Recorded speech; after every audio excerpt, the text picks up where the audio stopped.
Salud familia! Today I want to share an amazing conversation I had with Gary James Knight. This is a conversation about selling on social media, his lessons learned, what the mistakes he made. I hope you enjoy it. I love that chat that we had, or when you were talking about selling on social media. Right. I love that. I think selling has become it still is a taboo subject for a lot of people. But what's the point of you blabbing on social media if you're not going to ask for the sale? Exactly. What is the biggest mistake you've made when it comes to selling on social media? I'd say the biggest mistake I made was I looked at people as leads for a long time, and a lead just being name, email, phone number. And I would, I'd run an ad on social media, and then I'd get people to my website, and they fill out the form on my website, and I'd call them. And then I would expect, for some reason, that I could sell them something without building a relationship with them first. So now you still collect information. Absolutely. But what's the different step? The difference is, and all of the front end looks the same. The difference is now I'm not afraid to look on someone's Facebook and see what they're interested in and try and find some sort of overlap. So you do some type of social reconnaissance. Absolutely. Do you think that so I believe that a lot of people are not doing enough social reconnaissance on their leads. They want to automate everything. They want to turn that ad and automatically do things for them. Right. Do you believe that that's still? I think that's always been the case. If you've been in sales for 10 minutes, you've heard somebody complain about bad leads. Which I don't believe that there's such thing as a bad lead. I think that there are some people that are more difficult to work with than others. I think some people are unqualified, but at the end of the day, if you want something and you have the desire and the ability to purchase it, you're going to do it with or without me. I think that what's changed is social media has made it easy to get in front of people who want something. The problem is the salesperson is not interested in investing in their client. Why do you think people don't sell more? They don't know, or is something else? Right. Well, I can speak about me, Yeah. Because I tend to focus more on me rather than what everybody else is doing right or wrong. I can say for me it was fear. Like fear to what other people will say? Yeah, paralyzing fear of rejection. Like I don't want to hear somebody say no. I'd rather, I would try to set up this mental chess game where I'd put somebody in a position where they couldn't say no, which is just not practical. It's not realistic for most people. I'd rather, when you care about somebody and you're willing to say, this probably isn't a good decision, this probably isn't going to accomplish what you want, then at that point, you're willing to sacrifice the sale over somebody's best interests. When that changes and you're putting somebody else's needs first, it makes it a lot easier to sell because you care and it comes through. So if you like to focus on you for the most part, what's working for you right now? Man, it's this, just doing things like this. Actually, looking for opportunities to build relationships with people. These are the micro commitments. So you do a speaking engagement, you talk to somebody on the phone. These things are not scalable, but they matter. Right. Besides interviews like this, what are you doing on social media right now that somebody can duplicate for a service-based business that might work? The easiest thing, I think everybody needs to start some sort of show centered around their own genuine interests. I do the Tampa Tuesday show, and I come to coffee shops because I enjoy coffee shops more than I enjoy bars. It's just my thing. So I incorporate that into the show, and then I bring somebody in that's in my city that's doing something that I believe my community needs to know about. So a lot of people don't know about places like this. So when I bring somebody in, I'm showing you part of your city that you didn't know about, and I'm also showing you somebody in your city that you didn't know about. That now when you and I give you the opportunity to connect with them. So Like, you're in a sense going to be grateful that I showed you something you didn't know that you care about. So when you say show, you mean like a weekly, daily type of video that you talk about a specific subject? Right. At the very least, I think businesses need to have some sort of weekly, regularly scheduled content. And podcasts are the easiest thing to do because it's as simple as taking your phone, downloading a recording app, and just speaking into it for 15 minutes at the beginning of the day. If you can commit to that, that's huge. But then, you know, or a longer show that's once a week. You know, you could do that as well. But I think where people mess up is they're doing it to get clients. Where if you talk about what you're interested in, that's going to resonate with more people than if you try to talk about what you think they want to hear. You know? So let's say I want to launch a weekly. So for me, the biggest problem would be committing to a date and a time. I'm a very, let's call it free-spirited. Right. I left the military. I don't want to be told that I have to be there unless I schedule it. You know, rare, but not every day. Do you see a problem if I say, if I post on social media, for example, let's call it an action plan right now. Would you say that it would be okay if I say, okay, hey, I'm planning to do a show on XYZ subject, or you know, lessons learned that I learned that week on business? Would you watch it? Would you watch the live show? Would you watch the replay? What time would be work for best? Like to start gauging people, or you stay, just do it? First, starting is huge. Starting, I think, is the most important. It's what most people will start and they'll do like 3 or 4 episodes and then they stop. You know, a good friend of mine, one of his very best friends started a clothing line, went all in on it. Extremely talented, extremely artistic guy, and he committed to doing his own show as well. He got 6 episodes in and he stopped. And as talented as he was, he just wasn't seeing the result immediately that he wanted to. Impatient. Exactly, and so it just stops. But then on the other side, I have one of my close friends where he's been podcasting since 2008, like 3 or 4 times a week. But he gets less listeners now than he used to when he started. Yeah, it's more people now. Exactly, it's more people. So, I mean, to answer the question, like, if you're asking yourself, could this work, and you haven't started, you're asking the wrong question.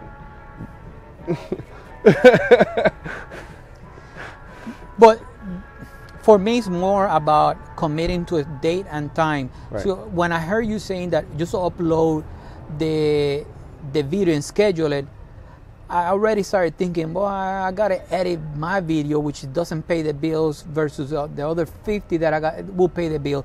So a solution for me would be like, forget about the quality and focus on the content. And even if I turn a light in my closet and just 7 p.m., even if I'm in a plane or something like that, just upload it and do it. Consistency is huge because a lot of people are going to be impressed just the fact that you're consistent. There are going to be a lot of people that will want that if they see you come up in their news feed at 7 p.m. the same day every week. It's like a TV show. Exactly. It's going to get their attention. Eventually, they have to listen to what you have to say. Why you pick Tuesdays at 7 p.m.? Because the show was Tampa Tuesday, because it worked out. Why 7 p.m.? Because people are coming home. They're East Coast. Yeah. The people here are coming home, and they probably grab something in a drive-through. And they open the door, put the food on the counter, sit down on the couch. They pop on Netflix, and then they jump on their phone. And they start scrolling. So what's your biggest challenge when it comes to business? Making time for things that don't make me money. I was just talking about that. Yeah. So right now, if I'm talking about me, I'm swamped with paid work. Right. And but things like this, building relationship, do matter. They matter a lot. They just don't put money in your pocket immediately. So you do have to make time, or maybe prioritize a little bit better. Right. What else? I think being clear, because when I started, I just wanted to make some money. Like, I just wanted to... Being clear with the public or with you? With yourself. Okay. So I personally, I'm at a place I can give a rip what somebody thinks about me or has to say about how I do business or anything. Not that somebody can't add value to my life. But they're not paying my bills and they're not living my life. I have to live my life in a way that I can look at 80 years from now and be like, I'm so glad I did that. But when I say it, you know, when I say to be clear, I think it's first of all, it's got to be more than money. If your goal is only a financial, you know, if your goals are purely financial, you're going to find yourself disappointed. And that's coming from somebody that hasn't met their own financial goals yet. You know, I've been around people that are extremely wealthy for maybe 5-6 years now, and I see hands down every single one of them will tell you money does not make you happy. It makes life easier because you don't have to worry about how to pay your bills, which is huge. Most people live paycheck to paycheck, but that it's not going to make you. It's not intrinsically going to make you happy. It's not. You know, it'll make things easier for a time, and then you're still stuck with who you are. Money only makes you more of who you are. If you're unhappy, money's only going to magnify the problems in your life that are making you unhappy. And so when I was really little, I don't know who or how I learned this, but I learned to learn from other people's mistakes at a very, very young age. Why I do the interviews? It happens, man. Hey. Cool. So one of the reasons I interview is just right. because I want to learn from other people. Right. And I want to learn, you know, I want to avoid some mistakes. I went through a lot of mistakes growing up, and hence, you know, and if I learn something, hopefully the people that watch the videos learn something as well. Right. With that said, you know, when it comes to money, right, I do hear a lot of people talking about like money doesn't make you happy. I cannot disagree with that. Okay. I think so. For example, I want to travel more. Right. Traveling makes me happy. Like seeing other countries is just. I'm going to the Dominican Republic in March, but you need money for that. So maybe why is that you want the money? Right. Because I do agree. If you are a jerk, money only going to amplify that you are a jerk. Agreed. But I don't need to travel to be happy. Right. That's key. That's huge. I'm happy. I'm very happy. I'm very chillax. But it has to come to, you know, for business owners, I think they have to, a lot of people they're afraid to come up with that selling subject. I need to make money. I need a specific number. Do you have a specific number? For an end goal, yes. Okay. Absolutely. Because that's what you can measure. Right. Well, because I know what I want. Like exactly. For me, you know, it's funny. I have there are just things in life that I want to do, and I know what it practically costs in order to accomplish those things. So, and it's weird. So I think I told you I'm a pilot, right? Yes. So I talk about it a lot because I love airplanes. Ever since I was little, like I always look up when I don't want to see airplanes. I loaded missiles in airplanes for 20 years. You're done. The best experience, I started flying in 98, Cessnas. Nice. I had a F-15 Senate ride, worked on 22s, taught 22s. Wow. And I might start flying again, but it's not that, my wife is like that. She sees a plane, she's like, we used to drive in Vegas to the end of the runway just to see the planes take off and land. Yep, that's awesome. I still do. I still go to the Tampa airport and I just watch planes take off and land. Because at the top of the airport, they give you free parking for an hour, so you can park at the top of the airport, go to Starbucks, get a coffee, come back, and watch planes take off. What? Yeah, dude, that has saved me date night hundreds of dollars. Just wait till like a 747 or something comes in. It's awesome. It's the coolest thing. So you go and you go to the top. Okay. Yep. Now you know.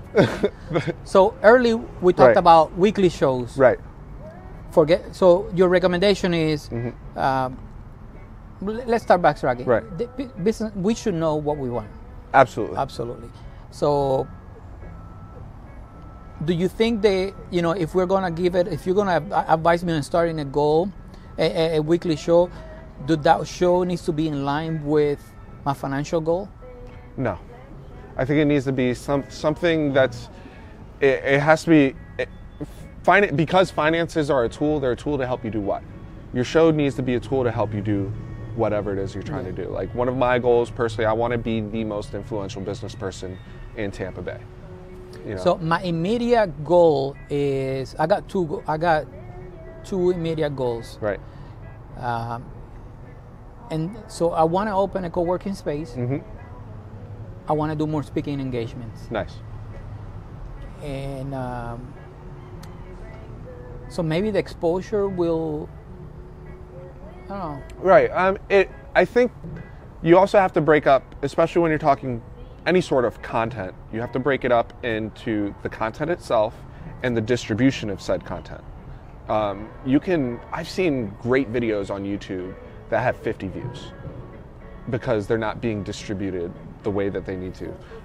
You only distribute on Facebook, right? Correct. Now, that's also because I'm also playing the long game. I'm not looking, my views don't matter to me right now.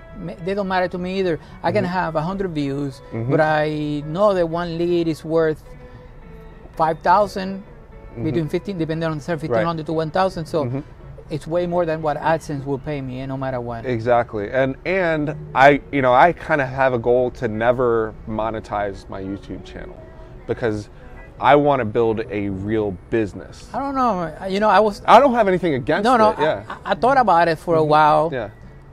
But having that monthly AdSense deposit, it's tempting. It's nice. Right. And when you add that, and then you add Amazon book sales, and then you add a check from Aweber, other affiliate, it adds up to over $1,000 a month, and that's sometimes the income of somebody that is working, 40 hours a week. Right. Well, the way that I looked at it was like this. The amount of work that it takes just to get to the place that it's covering your bills. Yes. It's ridiculous. It is an insane amount of work if that is the goal, to have, the money coming in from the AdSense be enough to cover your bills. The amount of work you will put into that is the same amount of work as if you were focused on making $200,000 freelancing on something. You do any brand deals? Brand deals? Yeah. No, I haven't done any. So let's say I'm going to go and start, I say, F it. I'm going to start a weekly show. Right. It's going to be every Monday at 7 p.m. Okay. No excuse, no but if. I'm just going to do it from the phone, no excuses, Right. and then we go from there. Right. Should I just start it on Facebook?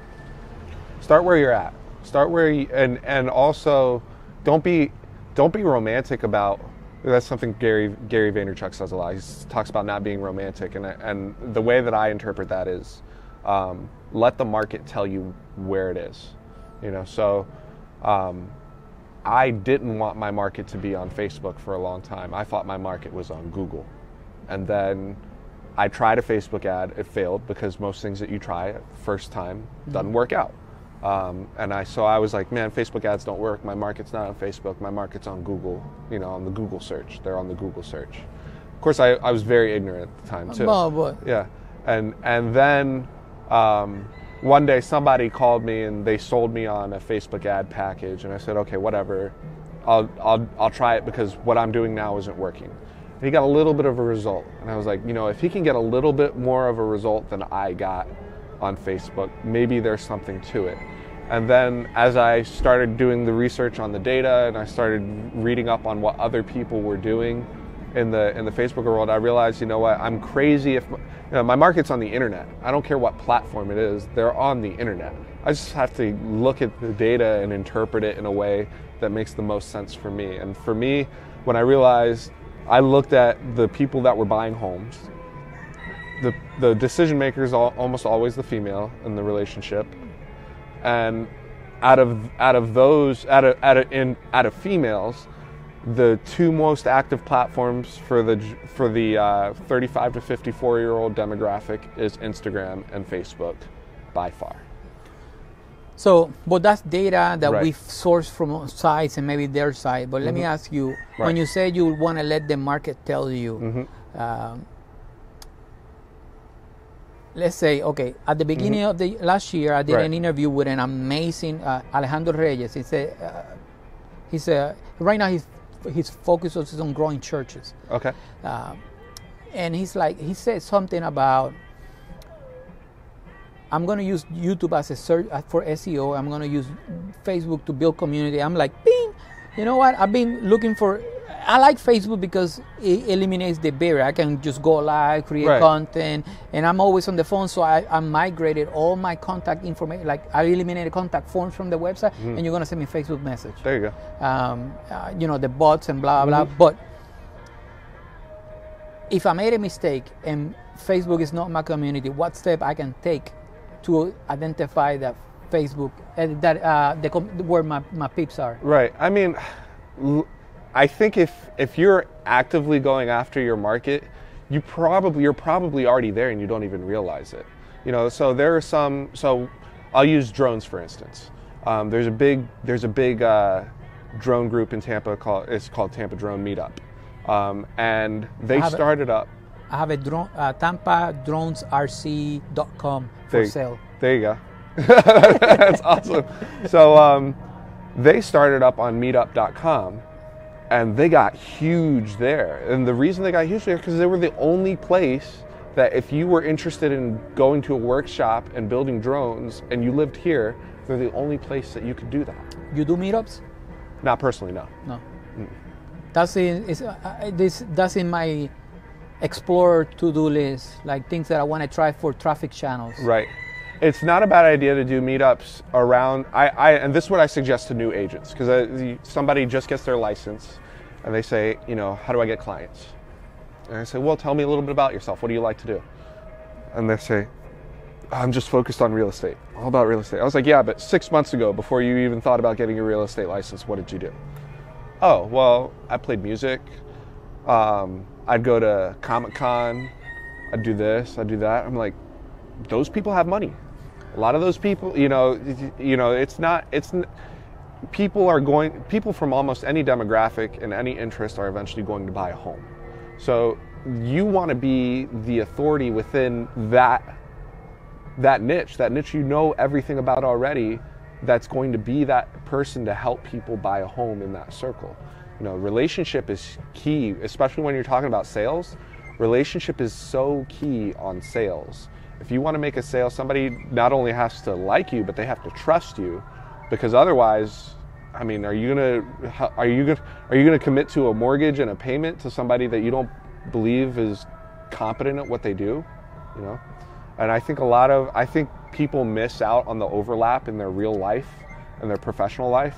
I think that we live in a world where everything kind of comes together. When I was speaking with somebody yesterday, and they were talking to me on camera. They was talking to me about tactics that they use to get somebody pre-approved. And I'm thinking, this is going out on Facebook. It's going to be uploaded to YouTube. Eventually, you're going to have a client who's going to Google you and see that you're teaching other real estate agents how to and essentially almost manipulate people, and they're not going to trust you.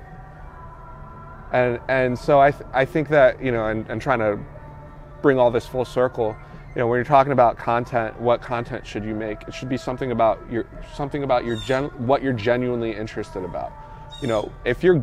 Anybody can get good at real estate. Anybody can get good at understanding the car market, or understanding, if you want to get into investments, anybody can get good at understanding the technical knowledge. What's missing is real human beings.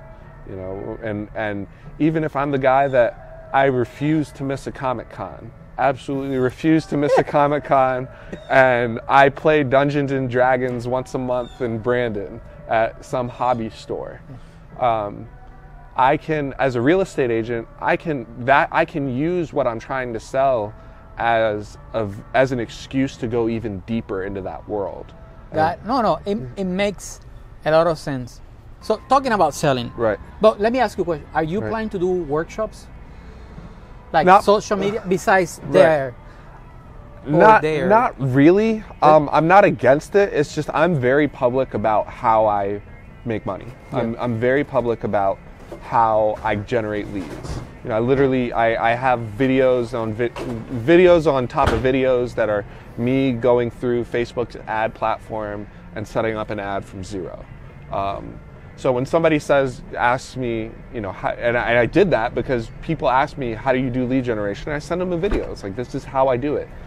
Because there's no secret. It's work at the end of the day. You're willing to do it, yeah. Yeah. Well, so okay, so I'm gonna do the show, Right. even whether it's live or pre-recorded. I just upload it at 7.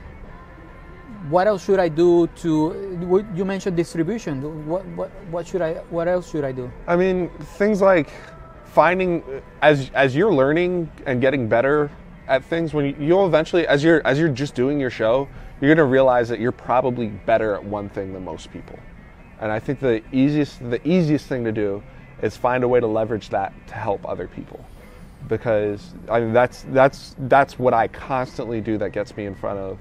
It gets me speaking engagements. It gets me in front of people that I intentionally want to get in front of. Just looking for an opportunity to share something that I know that they don't know, that they need to know. So I'll use this example. There's a guy named David Villa. He owns a direct mail company of all things in Tampa, and second largest direct mail company in the country. And I saw him on Gary Vee's show.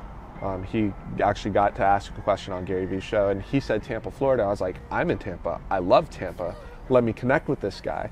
I sent him a friend request. He didn't accept my friend request. Most people are, oh, boo-hoo, he didn't accept my friend request. No, I looked at all of his friends that I had mutual friends with. I sent every single one of them friend requests. One of them was in real estate. One of them is actually a co-host on his show, sold new homes in Riverview.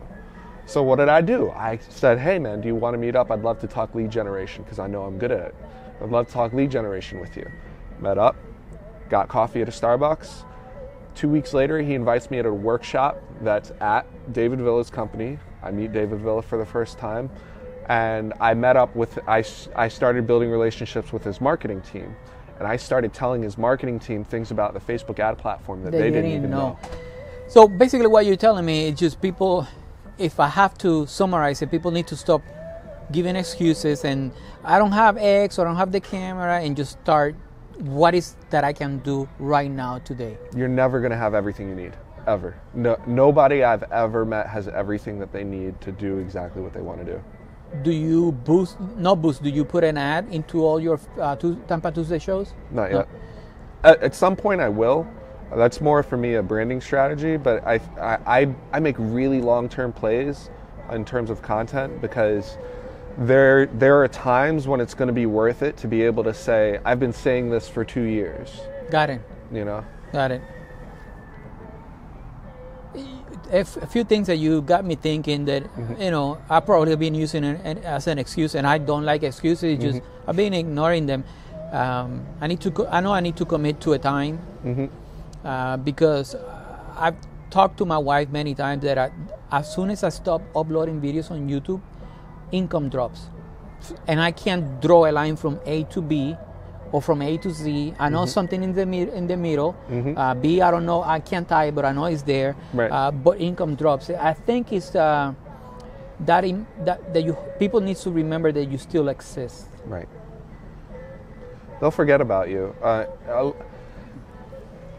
When a lot of times when I teach a new agent how to do lead generation, they get a lead and they call me and they say, hey Gary, I got my first lead, but it's my cousin's friend. Got it. And they'll say, so that doesn't really count. I'm like, hold on. My wife's cousin, this is 2 years after so I specialize on new home construction, you know this. 2 years after I'd been doing this, pumping out content, at least once a month I would upload the best deals on the market, and then I'd do these blogs on mistakes that you need to avoid if you're a new home buyer. 2 years after doing that, her cousin went to a brand new community 2 miles away from where I live and bought a home there. And this isn't some like distant cousin. We're talking about a cousin that she sees on a regular basis. They talk all the time. And the only reason she did it was because she didn't want to upset her friend or something that was a real estate agent, or, you know, some complicated reason. So when I tell somebody, when somebody tells me, you know, it's my cousin, so it doesn't count, I was like, no. It counts. It counts. It absolutely counts. Because a lot of times if people don't see that you're doing what you say you're doing, they think that you're not doing it. What is your favorite business book?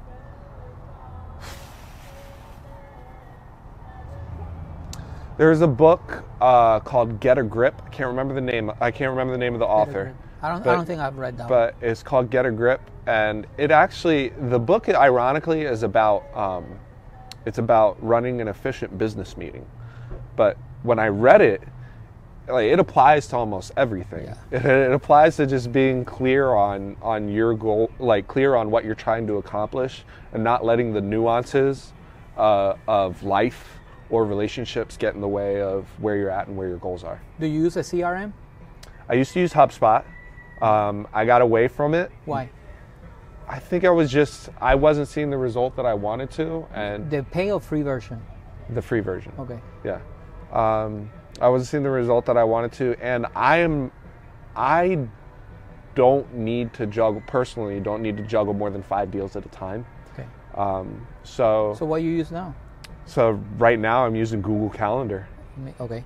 You So know. okay, and Google Calendar is amazing. Mm-hmm. And I know you have your own domain name, Mm-hmm. and that's your email.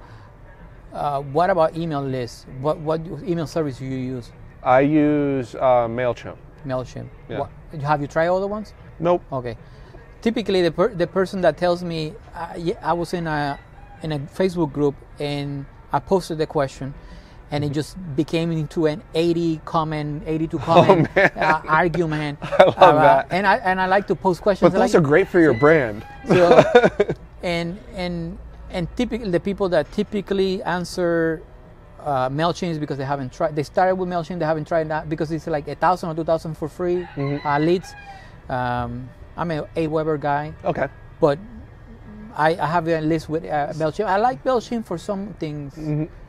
But people were like, oh, you should use ActiveCampaign, or you should use Infusion. So I personally don't like to have all my eggs in one basket, like contacts and SMS. Or I agree, and my approach is I know what I'm good at. I'm not good at managing an email list and saying what you should do with your email list. Do you do text messaging?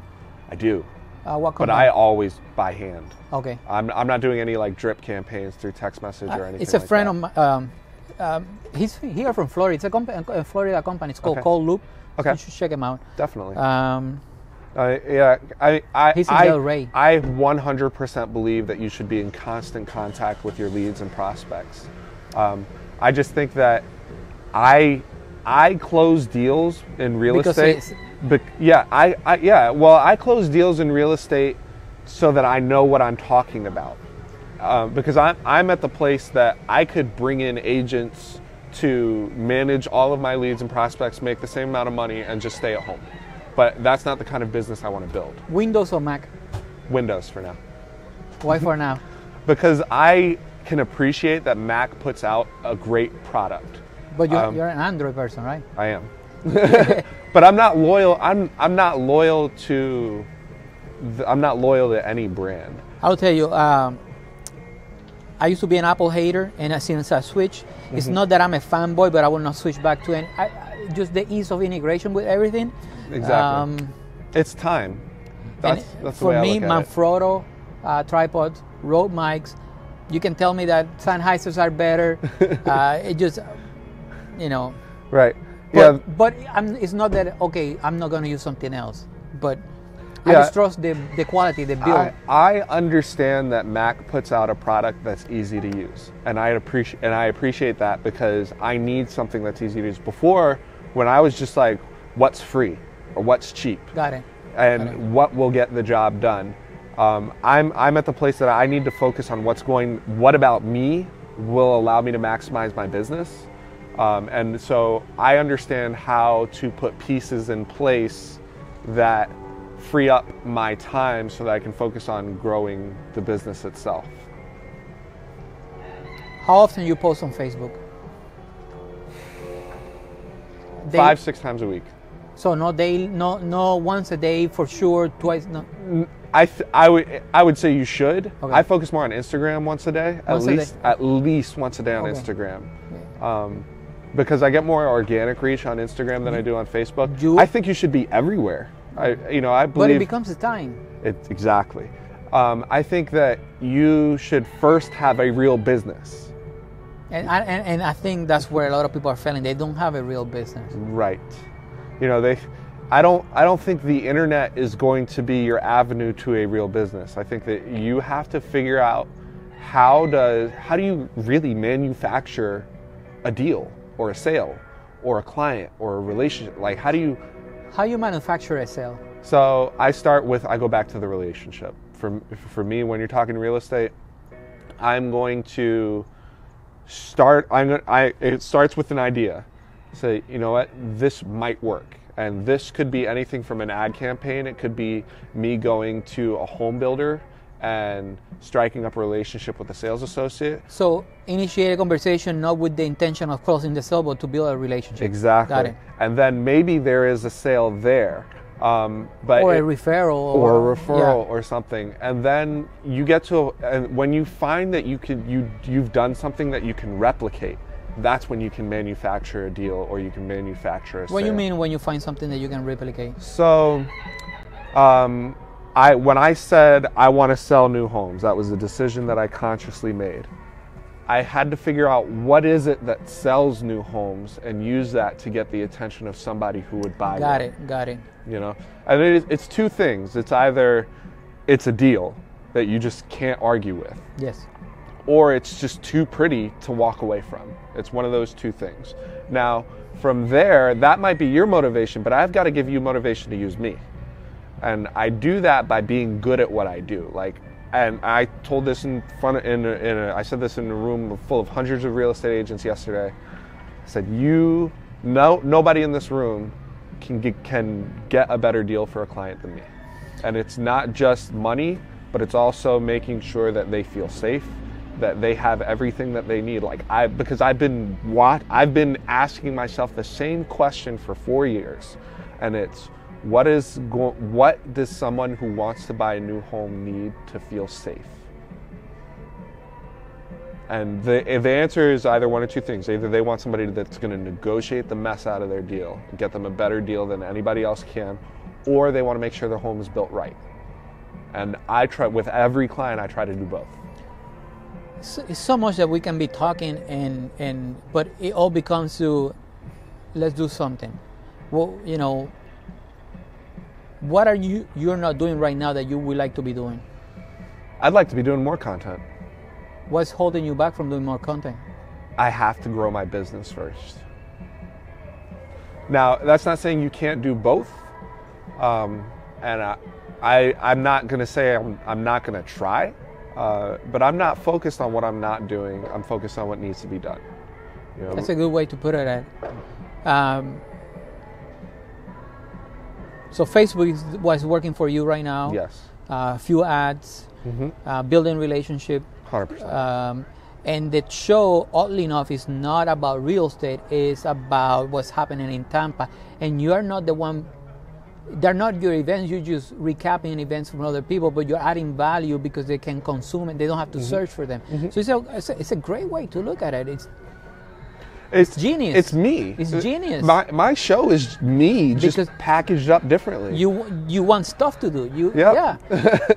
I mean, and that whole thing that I told you about going to the airport, go to the top floor and watch planes take off. That's me. Have you recorded a video doing that? I've recorded videos, but I didn't like the quality, so I never uploaded it. And when I said, I've uploaded stuff that I didn't like the quality before, but this was just I didn't capture what I wanted to. What's really cool, the nicest time to go is during the summer when you see those pop-up storms come up, and you see you can see clouds 40, 50 miles away that have lightning going all through them. like going to the airport and seeing that's really cool. We got to talk off camera about that. Yeah, it's a lot of. It's what a lot I'm missing? What are you missing? Yeah. I mean, well, tell me a little bit about what you're doing. So right now, many years ago, I started a hosting company, and I don't touch it. I just stopped offering. So the strategy many years ago for web hosting companies was to jump in bunch of forums and sell cheap hosting. Right. I would definitely move away from cheap hosting. The service that we provide is more in that company is we're gonna hands off. You're hands off because the people that we help, they're the doctor, you're the busy. You don't have time to. It could be something silly to create an email address. Right. Hey, I can send you show you text messages. I need this email created via text, or buy me this domain name. You know how easy to buy a domain, but those are the clients. So somebody that is busy, hey man, I got this idea, buy me this domain. I buy it, and that's it. Other companies, one big engineering company, we manage like 78 email addresses for them. Mainly that's the hosting clients that we grab right now. So anybody that comes to me with a website design, I put them on the host on my hosting company. Right. For many years, I've been doing websites, mainly focused on websites that sell, no pretty websites. Right. And 2 years, 3, I would say between. I don't have exact date. I would say I started doing videos a long time ago, but it was mainly answering my clients' questions. It was you had a question, and if you look in my YouTube channel, the old ones, they're serious. It's just me answering a question, and that minimized my customer support. Right. But then when I discovered YouTube, it was more like how I can switch from that serious persona to like let them in that I'm, I'm a joker. A lot of people don't know, that side of me. Like I say, like you're tough to read. You are. No, you really are. Because a lot of times I'm watching when I and you see me speak, I'll usually hone in on somebody that's giving me some sort of feedback. Like. And I'm looking for a confused face, or I'm looking for the aha moment. Like I don't get that with you, and that's not bad. It's just I kind of look at it like a challenge, because when I do finally get that switch to go off, probably because this subject is something that I'm very, very passionate about. Right. I'm not new. I just the mistake I've made, and I realized this a long time ago, is that I was doing too many things at the same time. So I was in the military. I was running I was doing websites for people locally everywhere that we moved, and then the military pushed you to study. So did the associate, did the BA in marketing, did my MBA. Nice. Family, fitness, community service. Too much to grow a business in the way, and I'm still hardwired to do more than I should. So now I find myself with free time, and I'm like, okay, let me structure. Right. Let me have a plan, and I'm only gonna talk about X, Y, Z. Right. So right now I'm only talking about what will make you the next sale. Right. That's my focus right now. And that's, I think, to answer your question, what are you missing? I can only guess. I don't know. Yeah. Because I think you're clearly a go-getter. You're not the person I have to tell, don't turn on Netflix at 7 o'clock every day, because if you're doing that, you're gonna lose. Like that's just how it is. But I would say focus on a clear outcome, or the clear goal that's going to get you to the next level. That's going to allow you to leapfrog. So for me, what that looks like right now, I know how to generate leads. I know how to turn leads into prospects. As I have that process outlined and it's set in stone and I know what works, now I need to bring other agents in under me, because I know I cap out at 5 deals. I cannot juggle more than 5 deals that are going to be closing within 60 days. Because my phone is ringing off the hook, because somebody always has a problem. And for me to bring in more clients is really a disservice to the people that I work with. And that's what I'm doing. I made the mistake on December. I grabbed three big projects. It was a great month to finish the year. Right. But now I'm looking what I need to do to bring somebody into the business. Right.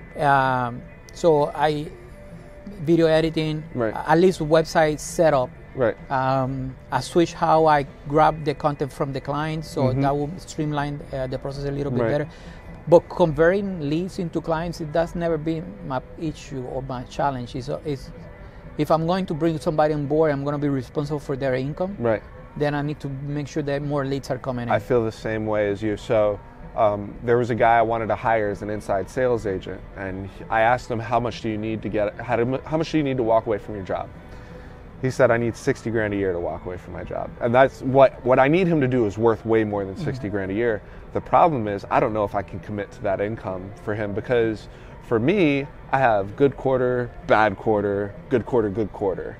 And if I'm responsible over somebody's income over a bad quarter, like that's where I'll start second guessing myself. And I'm like, I don't know. And to an extent you have to jump, to an extent you have to be responsible, and only you can decide where that line is.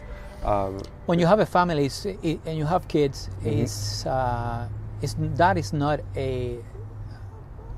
the jumping is not as easy. Right. If I was single, I'd jump in a heartbeat and I sleep in everybody's sofa and I eat noodles for 3 Live in my months. car if I had to. Yeah, I don't no have a problem, but I do have 2 kids, and I want them to have a better life that I had. Right. And I want them to see the world. So my business is becoming more a lifestyle business, and right, and that's awesome, by the way, because I'm a product of that.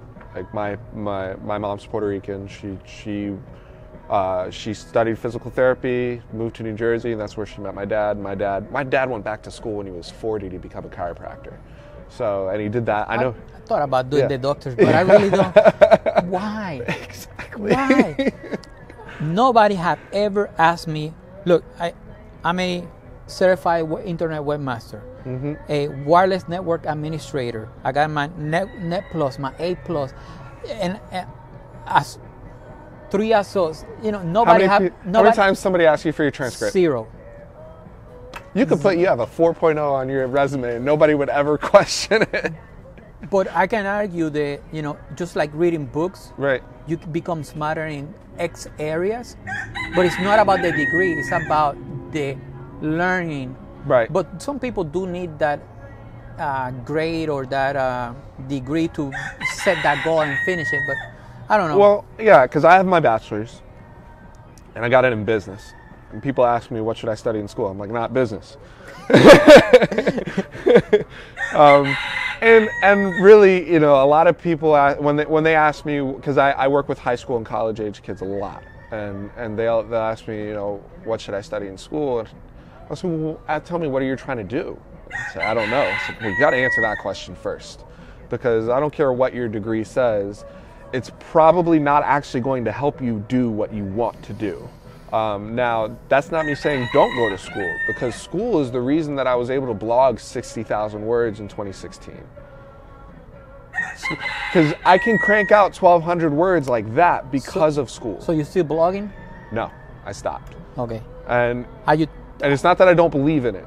It's that that was when I made that shift from social media is not going to bring me my business. My business is going to bring me my business. I need to build my business, and looking at it from being able to map out like, step 0 to dollars.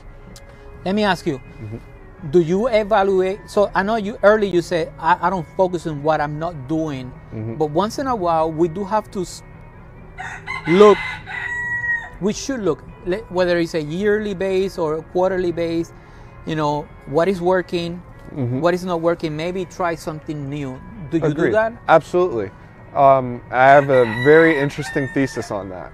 So every year, and I want to do this every quarter, I want to set aside a budget of money that I'm going to spend that I'm not expecting to get back. And it's purely on things that I'm not doing that I think have a chance of working. Give me an example, like one. So right now I'm focused on email lists. Not my own list, but actually buying lists. So like, okay, so you being on somebody else's email list. Okay, got Right. it. So, or specifically, I'm going to commit to spending $2,000 to buy an email list from somebody, and then just blast that email list with an offer or continuous offers. Have you talked to people in real estate that do it that works? Not in real estate, no, Okay. but in other sales, in medical sales and in insurance sales. But they don't buy, they rent it, right? I don't know. Because maybe. I don't know what the technicality of it. The guy that sold me on it said buy. So you're gonna try email list. Right. Okay. And that's something I've never done before. I have no idea if it's going to work. I believe in email because I know people that build their entire businesses on buying other people's email lists. So, but again, it's completely new to me. I have no idea if I can make it work or not.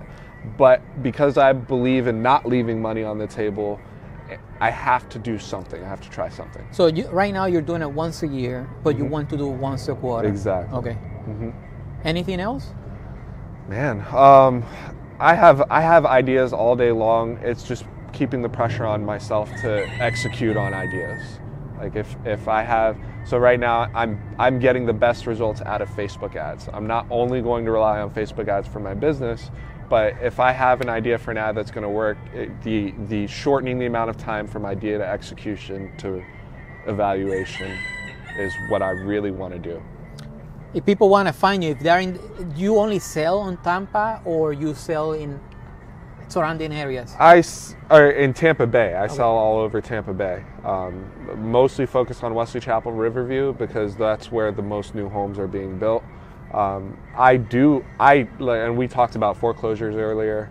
I got good at foreclosures just out of necessity. When I started in real estate, I couldn't sell anything to anybody, and the first people that wanted to buy something ended up buying foreclosures, and then that led to another foreclosure deal, another foreclosure deal, another foreclosure deal. So out of experience, I got good at it, but my focus and my passion is 100% Where people can find you at? You can find me on Facebook is the easiest thing. You just type in Gary James Knight, and that'll get you. Instagram is also very easy to get a hold of me at Gary James Knight, same thing. And I give out my cell phone number pretty much everywhere. So if you find me on the internet, my cell phone number isn't too far away. But that's it. I hope you enjoyed this conversation I had with Gary. And as always, you know what to do. Like, share, comment, and subscribe if you haven't subscribed, so YouTube can let you know the next time I upload a video. That's it, my friend. Angel Anderson here. See you in the next one. Peace out.